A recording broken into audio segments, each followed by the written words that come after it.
வணக்கங்களே, கடவுளருள் TV நேயர்களுக்கு லக்ஷ்மி அன்பு வணக்கங்கள். இப்போ நம்ம பார்க்க போகிறது வார ராசி பலன் 17ஆம் தேதியிலேருந்து 23ஆம் தேதி வரை எப்படி இருக்க போதான்னு பார்க்க போகிறோம். ஸோ எப்போதுமே சொல்கிறதாங்க, லக்னத்துக்கு பாருங்கள். ராசிக்கு பார்ப்பதை விட லக்னத்துக்கு பார்க்க ரொம்ப பர்ஃபெக்டாக இருக்கும். உதாரணமாக ஒரு மகர லக்னம் விருச்சிக ராசினா நீங்கள் வந்து விருச்சிக ராசிக்கான பலன்களை பார்க்குறோம், மகர ராசிக்கான பலன்களை பார்க்கும்போது ரொம்ப சூப்பராக இருக்கும். முதல்ல வர்றது புது பலன்கள், அதுக்கப்புறம் தசாபுக்தி பலன்கள். உங்களது ஜாதகத்தில் என்ன தசாபுக்தி அந்தரங்களோதோ அதை மிங்கிள் பண்ணி பார்க்கணும், ரொம்ப பர்ஃபெக்டாக இருக்கும். வீடியோட எண்டில் டிப் ஆஃப் த வீக் இருக்குது, மறக்காமல் பாருங்கள். மிதுன ராசி. ஸோ மிதுன ராசிக்கு வந்து பார்த்திங்கன்னா உங்களது ராசி அதிபதி புதன் வந்து பார்த்தோம்னா உங்களுக்கு வந்து 6ல் இருக்காருங்க. ஸோ 6ல் இருக்கும்போது வேலை விஷயங்கள் நல்ல ஏற்றங்கள் நல்ல லாபங்கள்லாம் இருந்தால் கொஞ்சம் ஸ்லோ டவுனாக போகிற மாதிரி ஃபீலிங் கண்டிப்பாக கொடுக்கும். காரணம் என்னென்னா புதன் இப்போ வக்கரமாக இருக்கும்போது நமக்கு நினைச்ச மாதிரி ஒரு வேகத்தில் போகிறதுக்கான வாய்ப்பு. தாயோட உடல்நலம் சம்மந்தமான விஷயங்களும் கொஞ்சம் கவனமாக இருந்துக்கிறது ரொம்ப ரொம்ப நல்லது. நிலபுலன்கள், ரிஜிஸ்ட்ரேஷன், லோன்ஸ் இந்த மாதிரி ஏதாச்சும் நீங்கள் அப்ளை பண்ணிங்கன்னா கொஞ்சம் ஸ்லோவாக வர மாதிரி ஃபீலிங் கண்டிப்பாக கொடுக்கும். 2ஆம் அதிபதி. ஸோ 2ஆம் அதிபதி என சந்திரன் வந்து பார்த்திங்கன்னா உங்களுக்கு வந்து ஆன்மீக சுற்றுலா, ஆன்மீக பயணங்கள் போகிறதுக்கான வாய்ப்புகளை நிறைய கொடுக்கும். பட் இருந்தாலும் வந்து கொஞ்சம் புதன் வியாழக்கிழமைகளில் சின்ன சின்ன மன உளைச்சல் வர்றதுக்கான வாய்ப்புகளும் ரொம்ப கவனமாக இருக்கணும். குடும்பத்தில் வந்து சின்ன சின்ன சலசலப்புகளை கண்டிப்பாக கொடுக்கும். ஸோ அதனால் கொஞ்சம் கேர்ஃபுல்லாக ஹேண்டில் பண்ணுங்கள். அதுக்கப்புறம் பார்க்கும்போது உங்களது 3ஆம் அதிபதியான சூரியன். 3ஆம் அதிபதியான சூரியன் வந்து பார்த்திங்கன்னா உங்களுக்கு 6ல் இருக்கும்போது வேலையில் நல்ல மாற்றங்கள் நல்ல ஏற்றங்கள் வர்றதுக்கான வாய்ப்பு. கொஞ்சம் ட்ரான்ஸ்ஃபர் ஏதாச்சும் எதிர்பார்த்தீங்கன்னா கிடைக்கிறதுக்கான வாய்ப்புலாம் ரொம்ப நல்லாயிருக்கு. அதுக்கப்புறம் பார்க்கும்போது 4ஆம் அதிபதியான புதன் வந்து 6ல் வந்து வக்கரமாக இருக்கும்போது தாயோட உடல்நலம் சம்மந்தமான விஷயங்கள் கொஞ்சம் கவனமாக இருக்கணும். தாயாரோட பேசும்போது பழகும்போது கொஞ்சம் வந்து அலர்ட்டாக பார்த்துக்கங்க. கொஞ்சம் பிடிவாதங்களோ ஈகோவோ அதிகமாக ஃபீல் அம்மாக்கிட்ட இருக்கும். ஸோ அதனால் இந்த காலகட்டத்தில் வந்து அவங்ககிட்ட விட்டு கொடுத்து போகிறது ரொம்ப ரொம்ப நல்லது. அதுக்கப்புறம் 5 மற்றும் 12ஆம் அதிபதியான சுக்கிரன். ஸோ 5 மற்றும் 12ஆம் சுக்கிரன் வந்து 5லேயே ஆட்சி பலத்தோடு இருக்கும்போது குழந்தைகளுக்காக நிறைய செலவு பண்ணுறமான விஷயங்களை நிறைய ஏற்படுத்தும். இருந்தாலும் ஒரு புதன் வியாழக்கிழமைகள் வந்து கொஞ்சம் சின்ன மன உளைச்சல்கள் வர்றதுக்கான கொஞ்சம் கவனமாக பார்த்துக்கணும். ஏன்னா அது குடும்பத்தில் வந்து சின்ன சின்ன சலசல்களை ஏற்படுத்தும் குழந்தைகளால். ஸோ அதனால் கொஞ்சம் அந்த காலகட்டத்திலும் கொஞ்சம் கவனமாக பார்த்துக்கிறது ரொம்ப ரொம்ப நல்லது. 6ஆம் அதிபதி ஆட்சி பலத்தோட செவ்வாய் வந்து அங்கே இருக்கிறது. இருந்தாலும் சனியுடைய சாரத்தில் போகும்போது கொஞ்சம் வந்து ஒரு வேலையில் வந்து ஒரு வாக்குவாதங்களை தவிர்த்துக்கிறது ரொம்ப ரொம்ப நல்லது. ஏன்னா கோபம் அதிகமாக வரும். ஸோ அதனால் கொஞ்சம் கவனமாக பார்த்துங்க. வேலை செய்கிற இடங்களில் கடன் சம்பந்தமான விஷயங்களும் வந்து கொஞ்சம் காமாக பொறுமையாக ஹேண்டில் பண்ணுறது ரொம்ப ரொம்ப நல்லது. 7ஆம் அதிபதியான குரு 2ல் உச்சமாக இருக்கும்போது சுப நிகழ்ச்சிகள் நடப்பதற்கான வாய்ப்புலாம் ரொம்ப நல்லா இருக்குது. கணவன் மனைவிக்கு நடுவில் வாக்குவாதங்கள், அவங்க ஃபேமிலி இவங்க ஃபேமிலி மாற்றி மாற்றி திட்டுறது, ஒரு ஈகோ கிளாஷஸ் வரதுக்கான வாய்ப்பு இருக்குன்னா ரொம்ப கவனமாக இருக்கணும். பார்ட்னர்ஷிப் சம்மந்தமான விஷயம் கொஞ்சம் கேர்ஃபுல்லாக இருந்தது ரொம்ப ரொம்ப நல்லது. அதுக்கப்புறம் பார்க்கும்போது உங்களுக்கு 8ஆம் அதிபதி. ஸோ 8ஆம் அதிபதி 8, 9ஆம் அதிபதியான சனி 10ல் இருக்கும். தொழில் ரீதியான விஷயங்கள வளர்ச்சிகள் இருந்தாலும் கொஞ்சம் கவனமாக இருக்கணும். ஏன்னா வந்து அந்த 8ஆம் அதிபதினும் போது அகலக்கால் வச்சு மாட்டிக்கிறதுக்கான வாய்ப்புகளும் கொஞ்சம் கவனமாக இருந்தது ரொம்ப ரொம்ப நல்லது.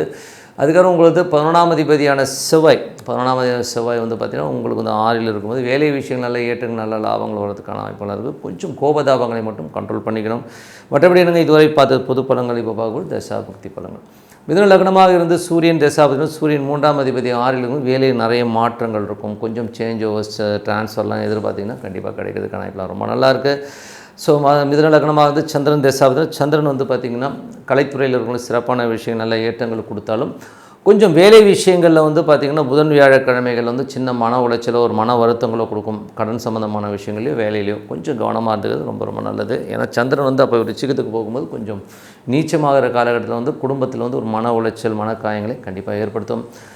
மிதுன லக்னமாக இருந்து செவ்வாய் தசாபதியும் செவ்வாய் வந்து 6ல் இருக்காருங்க. அதுவும் சனியுடைய சாரத்தில் இருக்கும்போது கொஞ்சம் வாக்குவாதங்கள் இருக்கும். ஸோ வேலை செய்கிற இடங்களில் 6ஆம் இடத்துல செவ்வாய் ஆட்சியோட சனியோட சாரம் அந்த வாக்குவாதங்கள் கோபதாபங்களை கொஞ்சம் கண்ட்ரோல் பண்ணிக்கிறது ரொம்ப ரொம்ப நல்லது.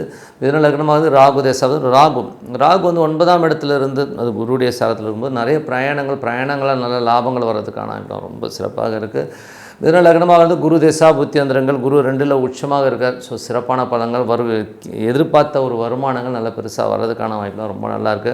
பட் இருந்தாலும் அது வந்து பார்த்திங்கன்னா வைஃப் சைட்லேயும் சரி ஒரு பார்ட்னர்ஷிப் சம்மந்தமான விஷயங்கள் மட்டும் ரொம்ப கேர்ஃபுல்லாக இருந்தணும். ஏன்னா 7க்கு 8ஆக வரும்பொழுது நமக்கு அவங்ககிட்ட வாக்குவாதங்களோ கொஞ்சம் மனக்கசப்புகளோ வர்றதுக்கான வாய்ப்புகளும் கொஞ்சம் கவனமாக ஹேண்டில் பண்ணுறது ரொம்ப ரொம்ப நல்லது. மிதுன லக்னமாக இருந்து சனி தசாபுத்தி அந்தரங்கள். சனி வந்து பார்த்திங்கன்னா உங்களுக்கு வந்து 8ஆம் அதிபதி 10ல் இருக்கும்போது தொழில் ரீதியான விஷயங்களை அகலக்கால் வைக்காமல் இருக்கிறது ரொம்ப ரொம்ப நல்லது. மிதுன லக்னமாக இருந்து புதன் தசாபுத்தி அந்தரங்கள். புதன் வந்து பார்த்திங்கன்னா 4ஆம் அதிபதி 6ல் இருந்து வக்கரமாக இருக்கும்போது தாயாருடைய பிடிவாதம் அதிகமாக இருக்கும். ஏதாச்சும் வீடு வண்டி வாகனங்களுக்காக லோன் அப்ளை பண்ணிங்கன்னா கொஞ்சம் டிலே ஆகிறதுக்கான வாய்ப்பிலே கண்டிப்பாக கொடுக்கும். மிதுன லக்னமாகுது கேது தேசாபத்தி யந்திரங்கள் கேது 3ல் இருந்து அது வந்து சுக்கிரனுடைய சாரத்தில் இருக்கும்போது குழந்தைகளுக்காக நிறைய கடன் வாங்குற மாதிரி சூழ்நிலை ஏற்படுத்தும். குழந்தைகளோட படிப்போ குழந்தைகளோட வருங்காலத்துக்காகவும் கொஞ்சம் கடன் வாங்குற சூழ்நிலை கண்டிப்பாக ஏற்படுத்தும். இல்லைன்னா குழந்தைகள்கிட்ட வந்து நம்ம கொஞ்சம் வாக்குவாதம் பண்ணுற மாதிரி சூழ்நிலை ஏற்படுத்துங்க. மிதுன லக்னமாகுது சுக்கிரன் தேசாபத்தி யந்திரங்கள் சுக்கிரன் வந்து பார்த்திங்கன்னா உங்களுக்கு 5ல் ஆட்சியாக இருக்குங்க. ஸோ 5ல் ஆட்சியாக இருக்கும்போது குழந்தைகள் விஷயங்கள் வந்து கொஞ்சம் வந்து நம்ம கொஞ்சம் என்ன சொல்கிறது, ராகுல போகும்போது கொஞ்சம் எமோஷன்ஸை கொடுக்கும். குழந்தைகள் விஷயங்கள நிறைய ட்ராவல் பண்ணுற மாதிரி விஷயங்களை கண்டிப்பாக கொடுக்குங்க. மற்றபடி என்னங்க, என்னை பொறுத்த ஒரு நல்ல ஒரு பிரார்த்தனை, மனதார இறைவனை பிரார்த்தனை பண்ணுவோம், கண்டிப்பாக அடுத்த லெவல் போகிறதுக்கான இப்போ ரொம்ப சிறப்பாக இருக்குது. இப்போ பார்க்க போகிறது tip of the week. So tip of the வீக்கில் நம்ம பார்க்க போகிறது பார்த்திங்கன்னா விஷ்ணுபதி புண்ணிய காலம். ஸோ விஷ்ணுபதி புண்ணிய காலத்தில் வந்து பார்த்திங்கன்னா அது ரொம்ப முக்கியமான ஒரு காலகட்டம். சூரியன் பெயர்ச்சியாகி போகிற ஒரு விஷயந்தான். சூரியன் வந்து இப்போ துலாமில் இருந்து விருச்சிகத்துக்கு பெயர்ச்சியாகிற அந்த ஒரு காலகட்டத்தை தான் நம்ம விஷ்ணுபதி புண்ணிய காலம், அதுவும் ஸ்திர ராசிகளில் சூரியன் நுழைகிற ஒரு காலமாகவும் நம்ம சொல்லுவோம். அன்றைக்கி நம்ம என்ன பண்ணால் நமக்கு நல்லா வந்து நடக்கும், என்ன மாதிரி நல்லது நடக்கும்? விஷ்ணுபதி புண்ணிய காலம்னாலே பொருளாதார ரீதியாக எனக்கு ரொம்ப பண கஷ்டம் இருக்குது, ரொம்ப பிரச்சனைகள் இருக்குது, எனக்கு வந்து ஃபினான்ஷியலி நான் ரொம்ப டவுனாக இருக்கேன் அப்படின்னு சொல்கிறவங்க கண்டிப்பாக இந்த விஷ்ணுபதி புண்ணிய காலத்தை வந்து நான் பயன்படுத்திக்கணும். என்ன மாதிரி விஷயங்கள் நடக்கும்னா, ஒரு ரொம்ப கஷ்டத்தில் இருக்கீங்கன்னா இந்த பிரார்த்தனையை நீங்கள் பண்ணும்போது அந்த ஃபினான்ஷியல் பேர்டன் வந்து ஒரு 2 விஷ்ணுபதி புண்ணிய காலம் தாண்டும் போதே அந்த ஃபினான்ஷியல்லேருந்து ஒரு பெரிய ஒரு மாற்றம் இருக்கும். பெரிய பண உறவை கொடுக்கறதுக்கான ஆகிடும் ரொம்ப அற்புதமாக இருக்குது. என்ன பண்ணணும்?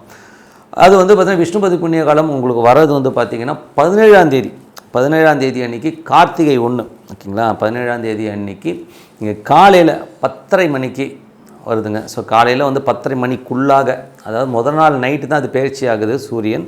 இருந்தாலும் நமக்கு டைமிங் பார்த்திங்கன்னா ஒரு 6 மணிலேருந்து 10:30 மணிக்குள்ளே காலையில் நீங்கள் வந்து அந்த பிரார்த்தனை பண்ணுங்கள். சூப்பராக இருக்கும். என்ன மாதிரி பிரார்த்தனைனா, ஒரு 27 பூ ஒரு கவரில் எடுத்துக்கோங்க, ஓகேங்களா? ஒரு விஷ்ணு ஆலயம் போங்க, கொடிமரம் இருக்கணும் அந்த விஷ்ணு ஆலயத்தில், ஓகேங்களா? பெருமாள் விட சின்ன பெருமாள் கோயிலும் நிறைய இருக்குது. கொடிமரம் இருக்கிற ஒரு பெருமாள் கோயில் போங்க, மனதார அந்த ஓம் நமோ நாராயணான்னு சொல்லிட்டு அப்படி ஜபம் பண்ணுங்கள். சும்மா அப்படியே உள்ளுக்குள்ளே மனசார அந்த இறைவனை நினச்சிக்கிட்டு 27 சுற்று, ஒரு சுற்று முடியும் போது ஒரு பூவை வச்சுட்டு வாங்க. ஏன்னா நம்ம கவுண்டிங்கில் போனோம்னா பிரார்த்தனை போயிடும். அதுக்காக நீங்கள் வந்து சொல்லிக்கிட்டே பண்ணிட்டு வாங்க. 27 சுற்று சுற்றிட்டு இறைவனை மனதார பிரார்த்தனை பண்ணிவிட்டு வெளியில் வாங்க. அற்புதமான பலன்கள். இந்த விஷ்ணுபதி புண்ணிய காலங்கிறது வந்து ரொம்ப ரொம்ப முக்கியமான விஷயம். இதில் வந்து பார்த்திங்கன்னா ஃபினான்ஷியலி எவ்வளோ பேர் எனக்கு தெரிஞ்சவங்க ரொம்ப டிசாஸ்டரு, ரொம்ப டென்ஷனாக இருக்குது, எனக்கு அடுத்தது என்ன பண்ண முடியல அப்படின்னு சொன்னவங்களுக்கும் ஃபினான்ஷியலி ஒரு பெரிய குரோத்தை கொடுத்த ஒரு காலகட்டம் தான் இந்த வழிபாடு. இந்த வழிபாடை எல்லாரும் கடைபிடிக்கணும்னு சொல்லிட்டு உங்களிடம் விடைபெறுவது உங்கள் லக்ஷ்மி நாராயணன். நன்றி, வணக்கம். கடவுள் அருள் டிவியை பார்த்தமைக்க நன்றிகள். மேலும் இது போன்ற தகவல்களை தெரிந்து கொள்ள கடவுள் அருள் டிவியை சப்ஸ்கிரைப் செய்யுங்கள். மறக்காமல் பெல் ஐக்கானை கிளிக் செய்யுங்கள்.